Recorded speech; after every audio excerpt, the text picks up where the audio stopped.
Hello and welcome to this video where we're going to take a line-by-line analysis of the essay on National Prejudices by Oliver Goldsmith. So let's begin. So before we get into an analysis of the text, let's take a look at the life and works of Oliver Goldsmith. Oliver Goldsmith was an Irish novelist, playwright and poet. The works for which he is remembered are all marked by good sense, moderation, balance, order and intellectual honesty. He was the fifth child born to a country rector in Ireland, and he entered Trinity College in Dublin.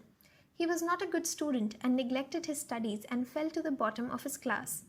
In 1747, he was expelled along with four other students for creating a riot in which the students planned on storming the Marshalsea prison. He finally achieved his Bachelor of Arts degree in 1749. Goldsmith worked as the assistant of a medicinal practitioner, and he had to supplement his meager income by working as a hack writer.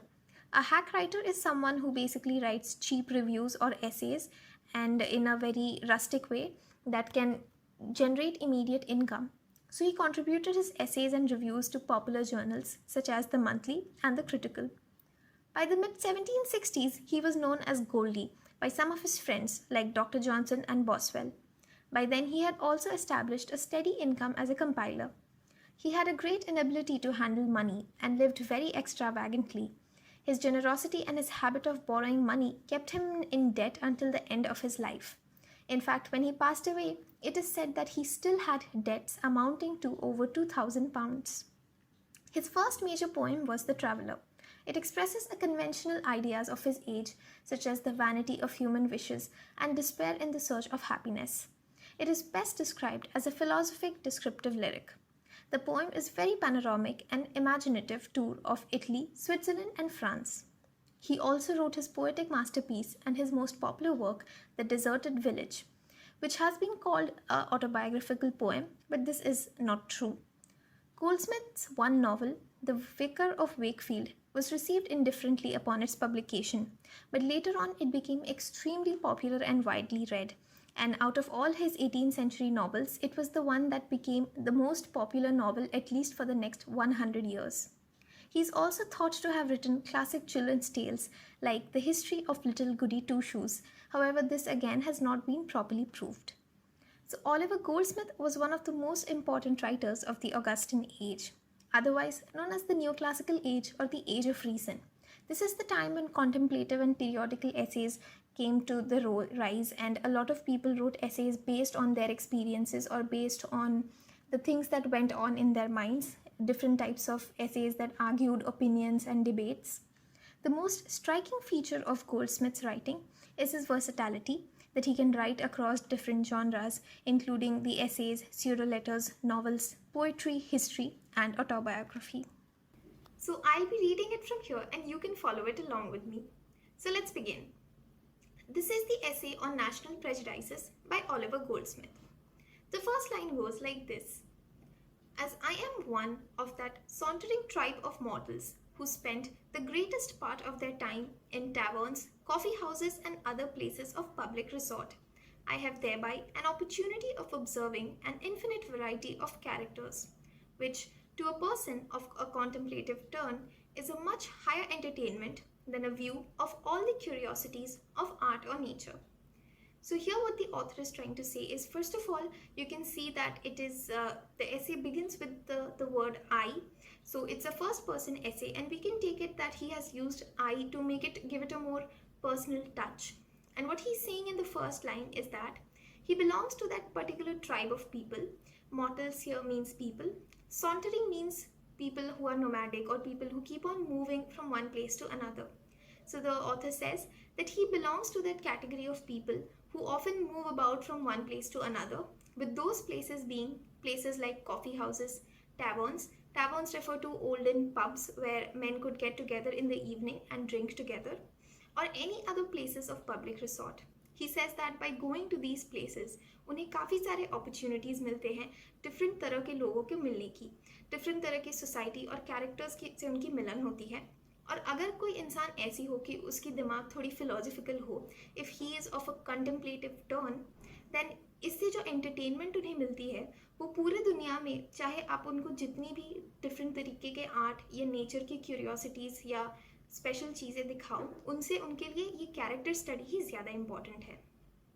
In one of these, my late rambles, I accidentally fell into the company of half a dozen gentlemen who were engaged in a warm dispute about some political affair, the decision of which, as they were equally divided in their sentiments, they thought proper to refer to me, which naturally drew me in for a share of their conversation.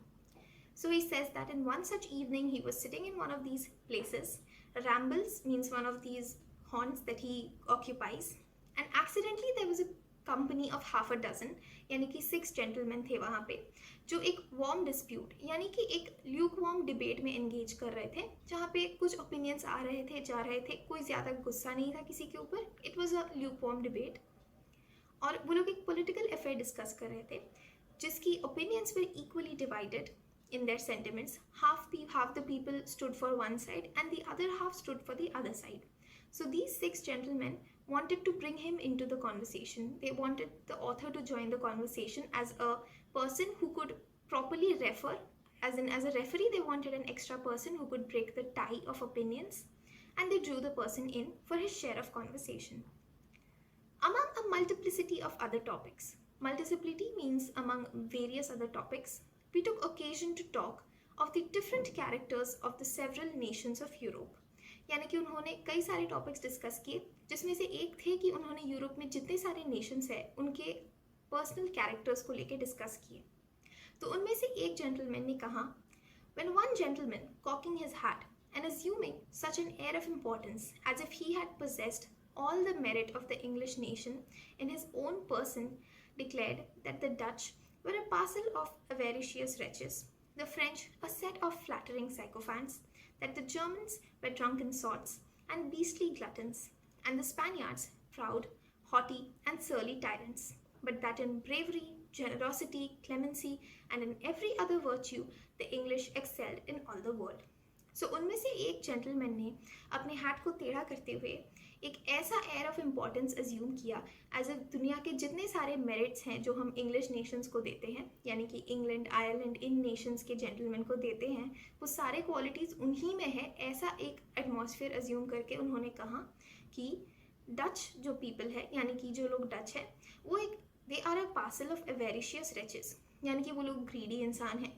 जो French लोग हैं are a set of flattering sycophants. Sycophants यहाँ पे कुछ ऐसे इंसान हैं जो दूसरे लोगों को सकअप करते हैं just for their own benefit. जैसे कि अगर किसी को आप देखेंगे कि किसी दूसरे इंसान को फ्लैटर करने की कोशिश करता है, मे बी एक प्रमोशन के लिए, तो वो एक साइकोफैंट कहला सकता है. So he says all the French people are like this. Germans वे drunken sorts and beastly gluttons, यानी कि वो काफ़ी ड्रिंक करते हैं, और ग्लटन यानी कि ऐसा कोई इंसान जो बहुत ज़्यादा खाना खाता है. Spaniards were proud and haughty, and surly tyrants. Tyrant means a cruel person. Surly means someone who's very moody.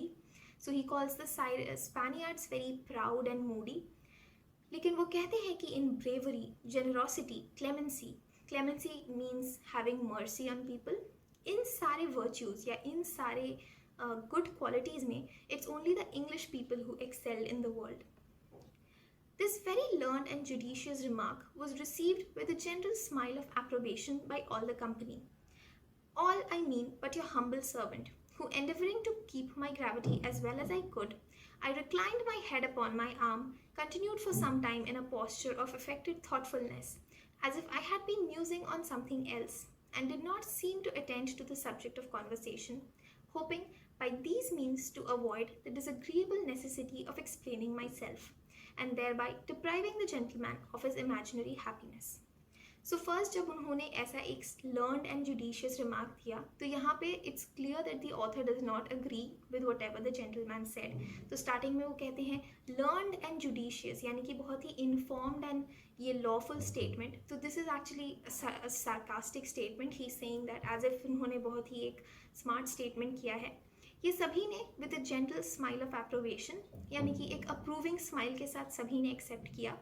लेकिन जो हमारे ऑथर है उन्होंने इसे एक्सेप्ट नहीं किया, पर वो यहाँ पे कोई झमेला नहीं करना चाहते थे. इसीलिए endeavouring to keep my gravity, यानी कि अपनी सीरियसनेस को वो जितना रख सकते थे उतना रख के उन्होंने एक आर्म के ऊपर अपनी हेड रखी और कुछ तरह से एक ऐसी पोस्चर पे वो लग गए as if he is thinking of something, and उन्होंने उतने अच्छे से इस इंसान की बातों को सुना नहीं। और इसमें वो होप करते रहे कि ऐसे पोस्चर के थ्रू उन्हें पूछा नहीं जाएगा, उन्हें अपने आप को एक्सप्लेन किया जाए, and thereby depriving the gentleman of his imaginary happiness. So he hoped that he will not be asked for to explain what he's trying to say, because if he expresses his opinion, it will be opposite to whatever the man thought, and so whatever imaginary happiness, जो भी छोटी खुशी उस इंसान को मिली है, वो उस इंसान से चली जाएगी. But my pseudo patriot, so already उन्होंने सोच लिया है कि ये जो दूसरा जेंटलमैन है वो एक pseudo patriot है, he is not a true patriot. But my pseudo patriot had no mind to let me escape so easily. वो उन्हें आसानी से जाने देने नहीं वाले हैं. Not satisfied that his opinion should pass without contradiction, he was determined to have it ratified by the suffrage of everyone in company. So the other person did not want कि उनका जो opinion है वो आसानी से सब मान जाए.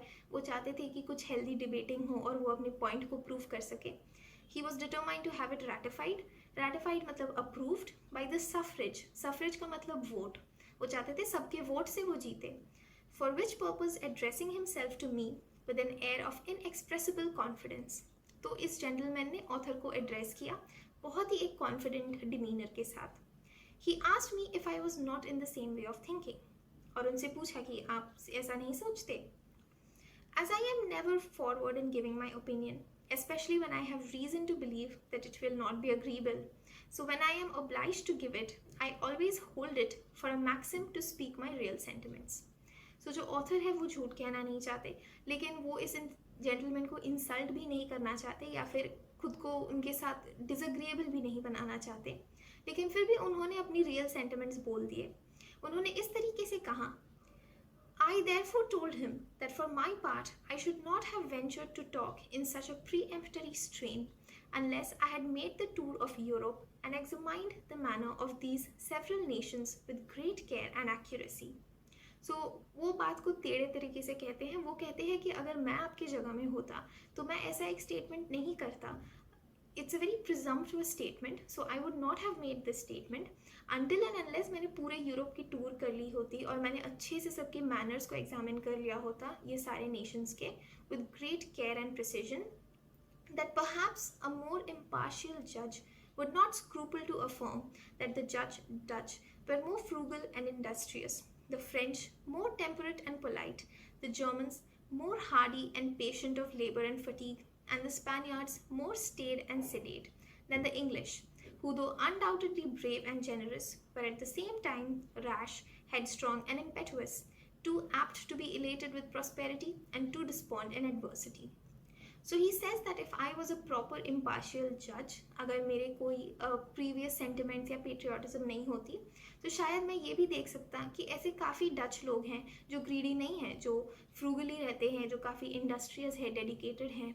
ऐसे फ्रेंच लोग हो सकते हैं जो कि फ्लैटरिंग की जगह बहुत ही पोलाइट है. ऐसे जर्मन्स हो सकते हैं जो ड्रिंकिंग के अलावा लेबर करते हैं, पेशेंट है. और ऐसे स्पेनियार्ड्स हो सकते हैं जो कि ज़्यादा पोलाइट है. और वो ये भी कहते हैं कि ऐसा नहीं कि हम लोग इंग्लिश हैं तो हम लोग ही बेस्ट हैं. अगर आप देखेंगे तो आपको ऐसे भी इंग्लिश लोग मिलेंगे जो कि ब्रेव तो है ही, जेनरस तो है ही, लेकिन at the same time they are too headstrong. वो लोग डिसीजंस बहुत ज़्यादा जल्दी ले लेते हैं. Too apt to be elated with prosperity means that अगर उन्हें कुछ पैसे मिल जाते हैं तो वो कुछ ज़्यादा ही खुश हो जाते हैं और उन्हें मैनेज नहीं कर पाते. अगर उनको लाइफ में कोई एडवर्सिटी या नेगेटिविटी आती है तो वो कुछ ज़्यादा ही जल्दी उसको लेके दुखी हो जाते हैं. I could easily perceive that all of the company began to regard me with a jealous eye before I had finished my answer, which I had no sooner done than the patriotic gentleman observed with a contemptuous sneer. तो जैसे ही author ने अपना answer दिया, उन्हें समझ में आया कि ये जो 6 जेंटलमैन थे, इमीडिएटली उन्होंने इस ऑथर की तरफ एक बहुत ही जेलस तरीके से देखना शुरू कर दिया. और ये क्लियर है कि वो लोग कोई भी ऑथर के साथ अग्री नहीं करते.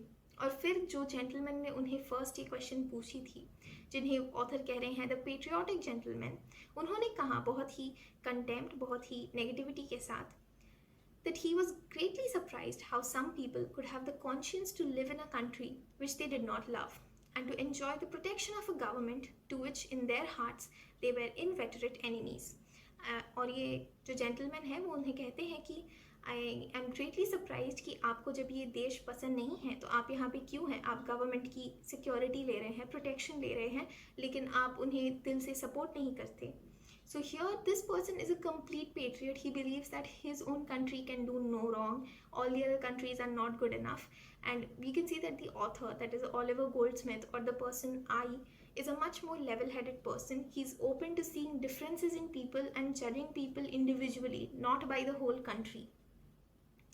Finding that by this modest declaration of my sentiments, I had forfeited the good opinion of my companions and given them occasion to call my polite principles in question, and well knowing that it was in vain to argue with men who were so very full of themselves, I threw down my reckoning and retired to my own lodges, reflecting on the absurd and ridiculous nature of national prejudice and prepossession.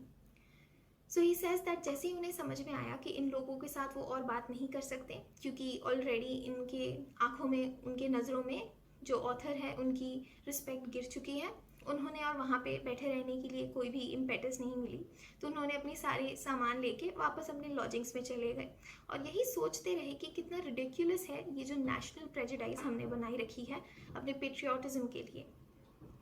इसके बाद भी उन्होंने कुछ अपने thoughts लिखे हुए हैं जो कि ऐसे हैं.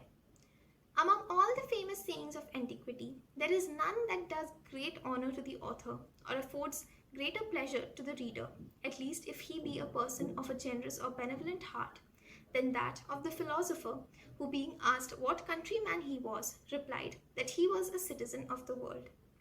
So first he says that of all the famous sayings in antiquity, मतलब हज़ारों साल से काफ़ी सारे famous sayings, मुहावरे आते चले आए हैं, लेकिन इन सारे famous sayings से एक ही है जिससे ये ऑथर को सबसे ज़्यादा ऑनर मिलती है और जिससे रीडर को भी सबसे ज़्यादा प्लेजर मिलेगी अगर वो रीडर बेनोवलेंट और जेनरस है. वो है ये सेइंग कि जब एक फिलोसोफर को पूछा गया था कि वो कौन से कंट्री से हैं, तब उन्होंने अपनी कंट्री बताने के बजाय बताया था कि वो he is a citizen of the world. How few there are to be bound in modern times who can say the same or whose conduct is consistent with such a profession. So the author says that आजकल के हमारे जो modern times है, that is the 18th century, इस तरह के लोग और नहीं हैं. ऐसा कोई है नहीं जो इस क्वेश्चन का रिप्लाई इस तरीके से देगा जिस तरह की इस पुराने फिलोसोफर ने दिया था. We are now become so much Englishmen, Frenchmen, Dutchmen, Spaniards or Germans that we are no longer citizens of the world. So much that the natives of one particular spot or members of one petty society, that we no longer consider ourselves as the general inhabitants of the globe or members of that grand society which comprehends the whole humankind. So he says that now we are all different people from different countries. We are Englishmen, Indians, Dutchmen, Spaniards. We forget that we are all citizens of the same world. We forget that we all belong to humankind. Did these prejudices prevail only among the meanest and the lowest of people? Perhaps they might have been excused, as they have few, if any, opportunities of correcting them by reading, traveling, or conversing with foreigners. So now the author states, you might find that this statement that the author is making next is a bit regressive, but again you have to understand that this was written in the 18th century and the essay is just a product of his times.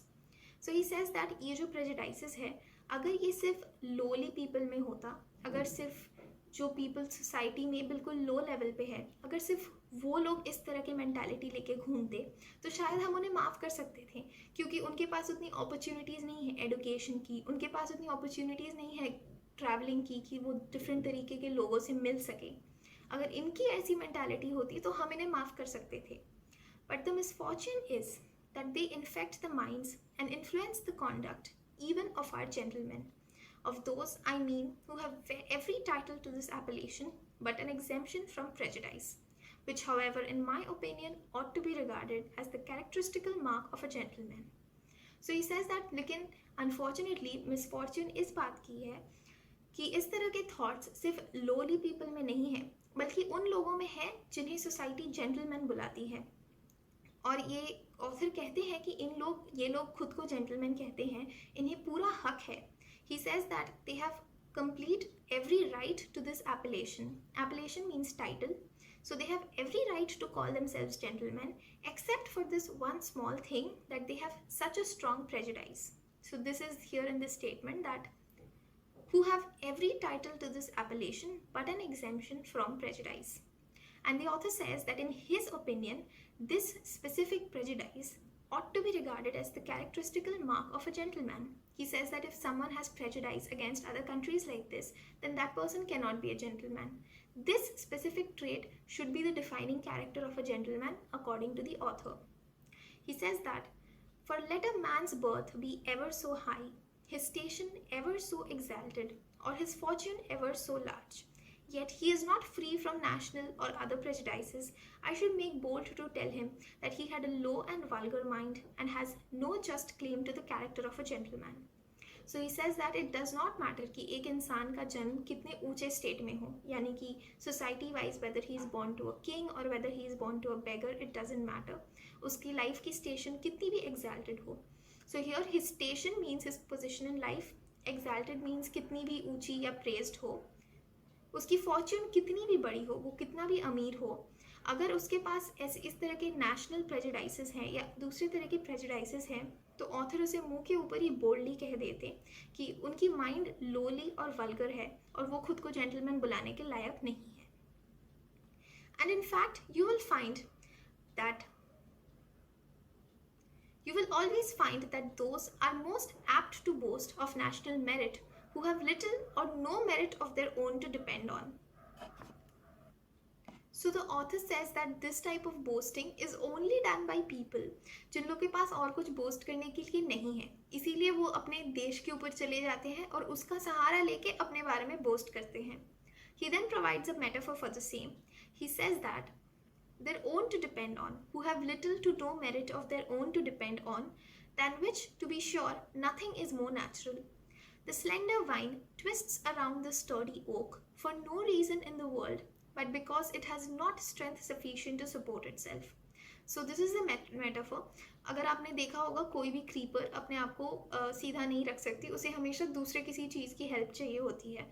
तो उन्होंने उसी तरह कहा है कि जिस तरह एक स्लेंडर वाइन या क्रीपर एक ओक ट्री यानी कि काफ़ी ह्यूज स्टोरी ट्री के अराउंड खुद को रैप करती है, उसी तरह इन लोगों ने भी अपने कोई इनके पास मेरिट्स नहीं है तो ये अपने देश के ऊपर चले जाते हैं और उसके सहारे से खुद को खड़े करने की कोशिश करते हैं. That I am an English man so I am automatically superior to a German और to a Dutch. Should it be alleged in defense of national prejudice that it is the natural and necessary growth of love to our country and that therefore the former cannot be destroyed without hurting the latter. So here उन्होंने इतने देर तक एक particular view डाली है और उन्हें समझ में आ रहा है कि इसके अगेंस्ट काफ़ी लोग कई चीज़ें बोलेंगे, तो उन्होंने खुद ही एक आंसर प्रेजेंट किया है. उन्होंने कहा है कि अगर उन्हें ऐसा कहा गया in defence of national prejudice कि ये तो बहुत ही नेचुरल चीज़ है, if you grow up in a country it's very natural to have some sort of love for the country, and how can you hate your country just like that when it gave you so many things. So to these the author says, I answer that this is a gross fallacy and delusion. Fallacy means a wrong conception. He says कि this is a very wrong conception. It's a delusion that you have. That it is the growth of love to our country, I will allow. But that it is the natural and necessary growth of it, I absolutely deny. So he says कि yes, it's true that you can have increase in love for your country as you grow in the place, but that it is natural and necessary, this is not at all important. He says that superstition and enthusiasm too are the growth of religion, but who ever took it in his head to affirm that they are the necessary growth of this noble principle? So he says that in a religion we have superstition, we have enthusiasm. लोग कई सारे प्रायश्चित करते हैं, बहुत ही enthusiastic रहते हैं about their religions, to defend their religion, and it's necessary for a religion to grow. But nobody has actually checked this. Nobody has bothered to check if a religion can grow without the help of superstition or not. They are, if you will, the bastard sprouts of this heavenly plant, but not its natural and genuine branches. So he says that yeah, religion is true, patriotism is true, but there are certain parts of which we don't really need. These are not proper natural genuine branches of the planet called earth. यहाँ पे उन्होंने अर्थ को एक tree की तरह बताया है और कहा है कि these are unnecessary branches that should be trimmed off for proper growth. He says that these are unnecessary branches which may be safe enough to be lopped off without doing any harm to the parent stock. Nay, perhaps till once they are lopped off, this godly tree can never flourish in perfect health and vigor. So first he says that these branches they can be cut off easily and it will not harm the parent plant. Then he says that no, actually, until and unless you cut off these branches, the parent plant will never be able to flourish and grow in proper health. Then he says that, is it not very possible that I may love my own country without hating the natives of other countries? That I may exert the most heroic bravery, the most undaunted resolutions in defending its laws and liberties, without despising all the rest of the world as cowards and poltroons? So here the author says that, is it not possible that I can love my country, and the opposite of that is not that I hate the rest of the world. आप किसी चीज़ को पसंद करते हैं तो इसका ये मतलब नहीं कि जो भी चीज़ वो नहीं है उससे आपको घृणा करनी है. So he says that he loves his country, but he does not hate the natives of other countries. He has a lot of love, a lot of bravery, a lot of resolution towards his country. He wants to defend the laws and liberties of his country, but वो बाकी देशों को भी respect करते हैं. वो maybe he does not love the other nations, but he does not hate them either. Most certainly it is, and if it were not, but why need I suppose what is absolutely impossible? But if it were not, I must own, I prefer the title of the ancient philosopher, namely a citizen of the world, to that of an Englishman, a Frenchman, a European, or to any other appellation whatever. So here he says that पहले उन्होंने जो अपनी opinion express की थी कि you can love a country without hating other countries, ये वो strongly believe करते हैं. This is something he believes in, but he says that certainly it ऐसा एक सिचुएशन एग्जिस्ट कर सकता है, पर अगर ये एग्जिस्ट नहीं करता, अगर आप कहते हैं कि इस तरह की सिचुएशन एग्जिस्ट नहीं कर सकती जहाँ पे love and hate don't have to stay side by side, then the author himself would prefer to be called a citizen of the world than rather be called an Englishman or a Frenchman or be given any other title. As in, he says that if you cannot believe such a thing can exist, then I stop identifying with my country, I stop calling myself an Englishman, I would rather prefer to be called a citizen of the world. So this has been a line-by-line analysis on national prejudices. So now we are going to look at some of the common questions that may arise from the text. The first question is that, is Goldsmith's work still relevant, and if so, how? So to answer this, we must understand that Goldsmith had a very short literary career. It was a brief but intense 16 years period only. But within these 16 years, he distinguished himself with a broad variety of literary forms. He wrote essays, biographies, histories, poems, plays, and even a novel. And in everything that he wrote, he achieved a style of remarkable ease and charm. If you compare his work with the previous works that we had read of Samuel Johnson or Joseph Addison, you will see that his writing style is much more easy. His most important literary works were in many respects inspired by his dislikes of contemporary literary sensibilities. He did not like what the people back then were writing, and he chose to go off the trend and make his own works. He learned something from the man of letters, that is Joseph Addison, and also from politician Richard Steele, both of whose works we have discussed previously. But he despised their Whig ideology and the sentimentality that was such a large part of their works. So the Whig ideology basically refers to a kind of ideology where these people advocate the supremacy of the parliament and call for tolerating of the Protestant dissenters. They basically say that a Catholic man cannot be a king. It is the Protestants who have that right. The Whigs also favored an interventionist economic program in which they called for a protective tariff, federal subsidies for the construction of infrastructure, and also the support of a national bank.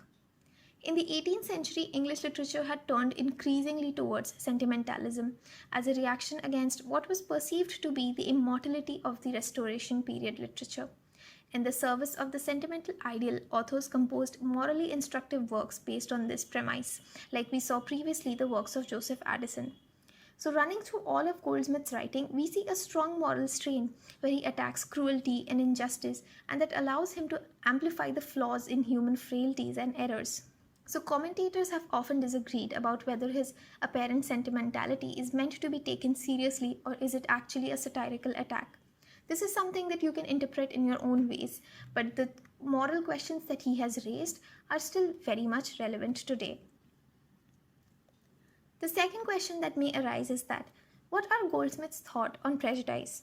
For this, you need to think on whether and how the word prejudice has been used throughout the essay, and does it mean the same thing today that it meant 200 years ago? So, in works, he has related prejudice to nationality, whereas today in our condition, we relate prejudice to race as well. In the second paragraph, he makes a remark towards the Frenchmen. He calls them a set of flattering sycophants. He makes remarks towards the German. His prejudice is nationality wise. But as a society, we also judge based on skin color, caste, and several other different prejudices. Secondly, Goldsmith's attitude towards his country we can see is not the most loyal, but he is not afraid of speaking his mind. He has a disagreement regarding the prejudices that many people have and is influenced by some of these attitudes. So, this can be backed up by the quote in which he says that it is not very possible that I may love my own country without hating the natives of other countries. He also speaks on the issues of our time by saying that we would rather compartmentalize ourselves instead of finding out similarities. Everyone may look different or sound different, but ultimately we all belong to the same human race. We are all citizens of the world, and that is something that will never change. He brings this out by asking the rhetorical question that how can I love my country without hating my own? Our countries contain the inhabitants of countries throughout the world, and in order to love my country, I must therefore love others. So, with this, we have come to an end of the analysis of On National Prejudices by Oliver Goldsmith.